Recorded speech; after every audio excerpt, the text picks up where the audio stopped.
Welcome to Facts TV News, where everything is true. Man killed in stage vehicle sale in St. James. A man who went to meet with another for the sale of a vehicle was shot and killed in St. James on Monday. He is 42-year-old Robert Harvey, a Jota tour operator of Bogue Hill. It is reported that Harvey made arrangements to meet with a man who was interested in buying a motor vehicle from him. Harvey drove to Garden Crossing in Bogue afternoon to meet with the man. While at the location, a motor vehicle with two men drove up. The men reportedly exited the vehicle and opened fire, hitting Harvey, who was sitting inside his motor vehicle multiple times. The police were called to the scene and Harvey was assisted to hospital. He later died. Dancehall artist Mad Dog 6, one of three found dead in Mount Zion. Mad Dog 6, a member of the popular Six Clan, is the latest member of the dancehall industry to become a victim of gun violence. The emerging talent was one of three men whose bullet-riddled bodies were found by police a few days ago in Mount Zion, St. James. The DJ, who hails from Montego Bay, is best known for Tempo, Problem featuring Six Ball Squad, as well as efforts with Chronic Law, Squad Star, and Daddy One. A former member of the Six crew, top flight DJ Chronic Law, wrote a tribute to Mad Dog 6 on Monday when news began to circulate on social media. Words never ever be enough to explain how this unpredicted world make me feel. Whenever you me get styling from jailhouse days, you push me music round at the whole of Jamaica, help me spread my wings in the road. Chronic Law wrote.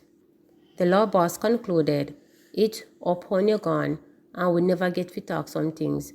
Life up, unpredictable, I just love brother. Mad Dog was one of three men whose bullet-riddled bodies were discovered by residents in the middle of a road in Mount Zion on May 13. Another victim has been identified as a popular footballer, Demarbita Duman, a former Rossi's high school footballer. Police investigators said that they were lured to the area and killed by individuals they went to meet. The bodies were then dumped in the middle of the road. One of the men was clad in green shorts and sported a low-cut hair, while the other two were wearing jean shorts and sporting cornrow hairstyle. The death of the three men pushed the murder tally in the parish to 64 since the start of the year. At least 10 people have been killed in St. James in the last 6 days. Bail conditions imposed on chef accused of assaulting female co-worker. The St. Catherine Parish Court yesterday imposed conditions on the station bail granted to a chef who is accused of assaulting a female colleague at the restaurant where they work.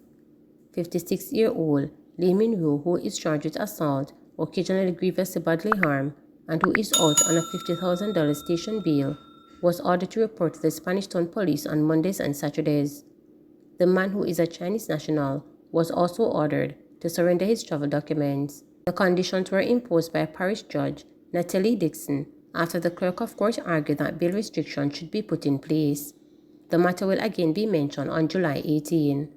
Allegations are that at 7:30 p.m. on May 5th, the complainant was at work when she was kicked from behind by the chef. She reportedly fell to the ground. The complainant reportedly suffered injuries to the ordeal and was assisted to hospital by a co-worker. A report was made to the police and following an investigation, the chef was arrested and charged. Westmoreland firefighters weary of crank calls. Senior District Officer Norris Mitchell of the Westmoreland Division of the Jamaica Fire Brigade is pleading for the public to stop abusing the fire service by making hoax calls, as according to him, the practice is creating confusion and unnecessary use of the brigade's valuable resources. Addressing last Thursday's monthly meeting of the Westmoreland Municipal Corporation, Mitchell did not give specific figures as it relates to the number of crank calls. He said those calls made up to a substantial number of 738 fire calls between January 2023 and May 2023. According to Mitchell, firefighters must respond to every call, but they have no way of determining which ones are bogus. He also noted over the period in question, 6 people, 2 adults and 4 children perished in fires in the parish. According to Mitchell, they have identified some communities where residents are seeking to make it a habit to make crank calls, and is urging them to end the practice. We're having some serious problems with false calls, especially from the Hatfield area in a place called Gaza Bridge. We got numerous fake calls from Gaza Bridge, explained Mitchell.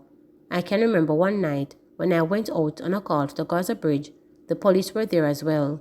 When I went there, the citizens were saying that they are tired of it now. The senior firefighter says he is particularly concerned about the situation as the police, who are facing a challenging situation with crime and violence, are also being called as, like the firefighters, they are also first responders. C. Bert McFarlane, the counsel for the Leamington Division in the Westmoreland Municipal Corporation, said he was quite unhappy about the fake call situation and wants the authorities to soften the penalty for anybody found guilty of making the prank calls to the fire service and the police. In general, I believe the penalty for making false calls should be as severe that it would make people think twice about making these calls, said McFarlane. You should not feel it is okay to call the fire brigade when you know nothing is happening. You cannot take it as a joke and then expect to get away with it. In addition to wasting time and resources, prank calls can also be very dangerous as they expose firefighters to unnecessary danger.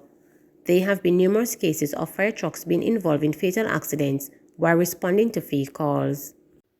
Education road safety to take center stage for St. James Municipal Corporation on Labor Day. The St. James Municipal Corporation has selected the Salt Spring Primary and Infant, Malden High School and the Herbert Marson Technical Montego Bay Community Center College intersection as a parish project for Labor Day 2023 on May 23. In making the announcement, Chairman of the St. James Municipal Corporation and Mayor of Montego Bay, Councillor Leroy Williams, said the selections were done in keeping with the theme for Labor Day, which is Plant a Tree for Life, promoting climate change mitigation, food security and road safety.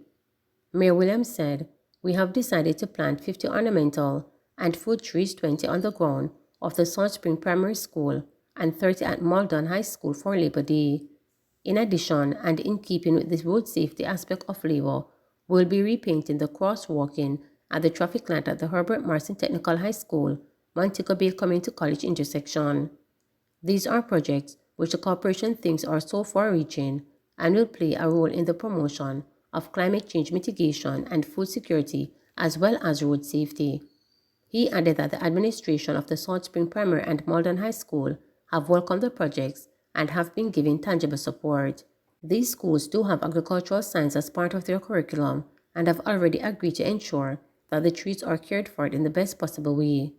The students have been on a drive to collect plastic bottles, which will be used as part of their irrigation plan for the plants. The trees will be donated by the Forestry Department, which has given technical support in respect of how they should be planted and cared for.